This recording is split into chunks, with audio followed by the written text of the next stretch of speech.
σπίτι μέχρι Χριστιανά. Ωραία. Ένα, κάπου και νη στο τέλος της παραγράφου, όπως κάνουμε.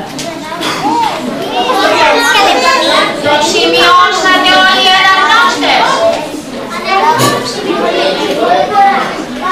Δεύτερη παράγραφο. Σταύρο. Από το Ιμαμάτι μέχρι το Δική. Η δεύτερη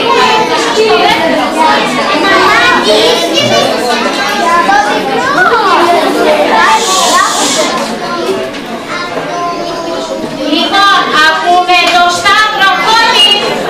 Μισό λεπτό. Εδώ. Ηρεμούμε λίγο, δεν μιλάμε. Ακούμε το Σταύρο. Από το κοριτσάκι μέχρι όμως. Μέχρι πού σταματάει? Μέχρι το ύπνο. Ύπνος. Τι σημειώσατε στη δεύτερη παράγραφο? 2. Το κοριτσάκι μέχρι ύπνος.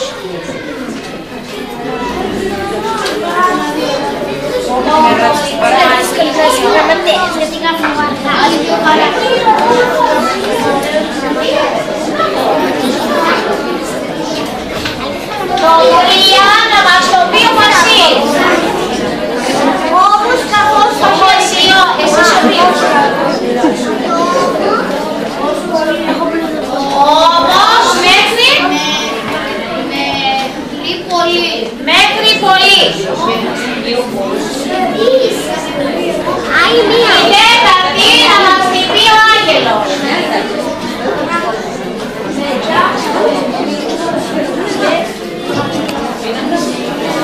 Μετά από λίγο 4 μέχρι μίξεσαι. Μέχρι εκεί θα κάνουμε λοιπόν την περίληψη. Είστε έτοιμοι? Λοιπόν, αναγνώστης διαβάζει τη γράφωση γραμματέας λέει γράφει την περίληψη και ο παρουσιαστής θα μας το παρουσιάσει. Λοιπόν, πάμε τους τραγιώτικους. Παιδιά, τους τραγιώτικους. Διαβάζω δυνατά την πρώτη. Διαβάζω δυνατά την πρώτη για να βγάλουμε το τραγιώτικο. Λέει, κάπου σε ένα σπίτι εκεί γύρω από τη γειτονιά σου ζει ένα κοριτσάκι. Το λένε Χριστιανά. Τραγιώτικο, σκέρι. Μέσα υπάρχουν οι λέξεις με κειμενάκι, ορίστε. Άρα απλά, πώς θα μπορούμε να το πούμε? Δεν χρειάζεται να πεις ότι είναι παιδάκι. Η Χριστιανά. Γράφουν οι γραμματείς στο πρώτο πλαγιότιτλο. Η Χριστιανά. Η Χριστιανά. Δεν γράφεις η Χριστιανά. Πού είσαι?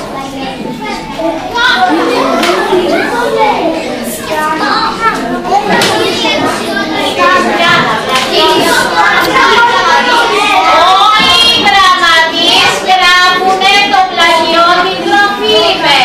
Βοηθάς την ομάδα σου. Δεν θα πετύχετε το στόχο.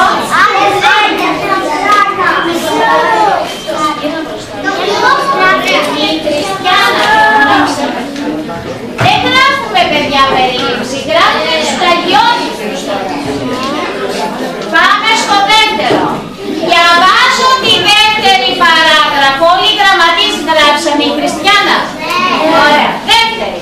Το κοριτσάκι έχει την καλύτερη μαμά του κόσμου. Όταν ήταν μικρό το φιλούσε και το κρατούσε αγκαλιά σχεδόν όλη μέρα. Έπαιζε μαζί του με τις κούκλες του και του διάβασε παραμύθια, αλλάζοντας τη φωνή της. Ακόμα θυμόταν η Χριστιανά τις φορές που κλατσούριζαν μαζί στο μπάνιο και τα βράδια που της τραγουδούσε με τη μοναδική φωνή της μέχρι να το πάρει ο ύπνος. Ακούω πλαγιώτικο. Χέρι. Όλη η ομάδα σου βλέπουμε. Χάνετε, η ομάδα σας κάνει πόντους. Η αγκαλιά. Πιανού. Η αγκαλιά της μητέρας. Η καλύτερη μαμά. Τι ωραία. Άλλο.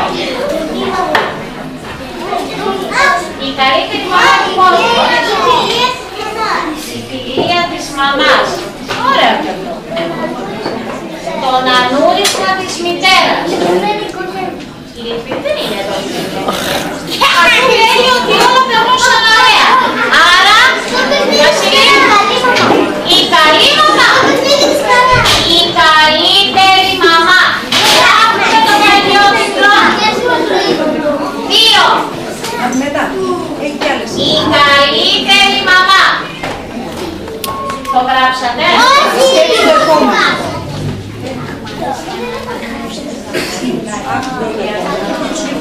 Η καλύτερη μαμά. Το έγραψες. Ωραία. Πάμε τρίτη παράγραφο. Το έγραψες, Βερονίκη? Ναι. Ωραία. Όμως καθώς το κοριτσάκι μεγάλωνε, η μαμά του άλλαζε, γινότανε πιο σοβαρή και συνέχεια του έλεγε τι πρέπει να κάνει και τι να μην κάνει. Ακόμα και η φωνή της είχε αλλάξει. Το χαμόγελο σπάνια φαινόταν πια στα χείλη της και δεν είχε σχεδόν ποτέ διάθεση για παιχνίδι. Η Χριστιάνα είχε στενοχωρηθεί πάρα πολύ και έψαχνε με το μικρό μυαλουδάκι της να δει τι κακό είχε βρει τη μαμά της και κάθε μέρα ήταν όλο και χειρότερο. Μάλλον θα ήταν κάποια αρρώστια που είχε πωλήσει και την άλλαζε τόσο πολύ. Χέρι, Νίνα. Η σοβαρή μητέρα.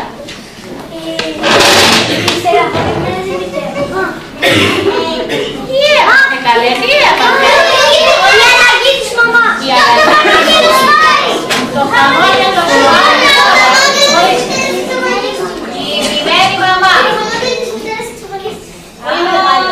Εξαφανίστηκε. Άρα, το χαμόγελο τι έγινε? Τον Αντώνη για να ακούσω, Αντώνια. Η δυστυχία της μαμάς. Ωραία είναι γι' αυτό. Άρα γράφουμε χάθηκε το χαμόγελο. Πάμε. Τρίτη. Ένα από όλα θα έκλεψε. Χάθηκε με ήττα το χαμόγελο. Πιο γρήγορα.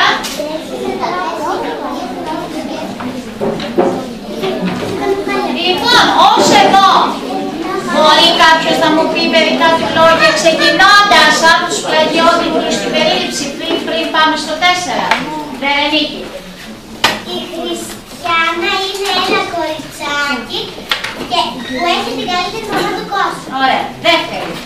Η καλύτερη μαμά... Μπορείς να μην ξεκινήσεις η παραπάνω. Η Χριστιάνα έχει την καλύτερη μαμά του κόσμου. Και τι κάνανε μαζί δηλαδή? Με λίγα λόγια πρέπει να μας πεις γιατί Η καλύτερη μαμά του κόσμου την είχε η Χριστίνα και παίζανε πάρα πολύ μαζί. Ωραία. Και στην τρίτη. Χάθηκε το χαμόγελο. Για πες μας πιο πολύ. Χάθηκε το χαμόγελο από τη μαμά και αυτή μεγάλωνε το κορίτσι και γινόταν πολύ σοβαρή. Γιατί, είπες όμως για ποιο λόγο γινόταν σοβαρή η μαμά? Ναι, είπε. Γιατί επειδή μεγάλωνε και αυτή τι πάθαινε? Σοκ, επειδή είναι... Άνοιξε Έφυγε συνέχεια από εκεί και πάθαινε σοκ τώρα. Ωραία, ποιος άλλος, να το αφήσουμε στις 3, να μην προχωρήσουμε παρακάτω. Ποιος άλλος, για να προλάβουμε να παρουσιάσουν τους παρουσιαστές, θα μας πει την περίληψη ξανά βλέποντας τους πλαγιότιτλους. Χαίρετε. Ο ποιητής ακούμε. Τι κάνουμε? Σ' ακούω. Η Χριστιάνα είναι ένα κοριτσάκι. Πού? Που έχει την καλύτερη... Δεν μας λέει αυτό στην πρώτη παράγραφο. Είναι χαρούμενο. Που είναι χαρούμενο, ωραία. Πάμε παρακάτω. Και έχει την καλύτερη μαμά του κόσμου. Γιατί? Γιατί της διαβάζει παραλήθεια και παίζει. Όσο μεγάλωνε η Χριστιάνα, η μαμά της έχασε το χαμόγελο. Για ποιο λόγο? Θα πρέπει να πεις κάτι. Άμα τη διαβάσει κάποιος την περίληψή σου, θα πρέπει να καταλάβει για ποιο λόγο, έτσι. Επειδή μεγάλωνε η Χριστιάνα. Ωραία, για να ακούσω από εδώ την περίληψη, ποιος θα μου την πει από την ομάδα αυτή? Βασίλη. Ξεκινάς. Βλέπε τους πλαγιότιτλους και λέγει μας την περίληψη.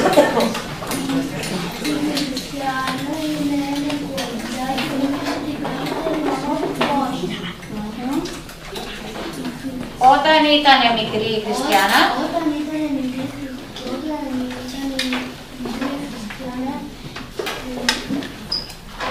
τι έκανε με τη μαμά της? Με τη μαμά της διάβαζε παραμύθια και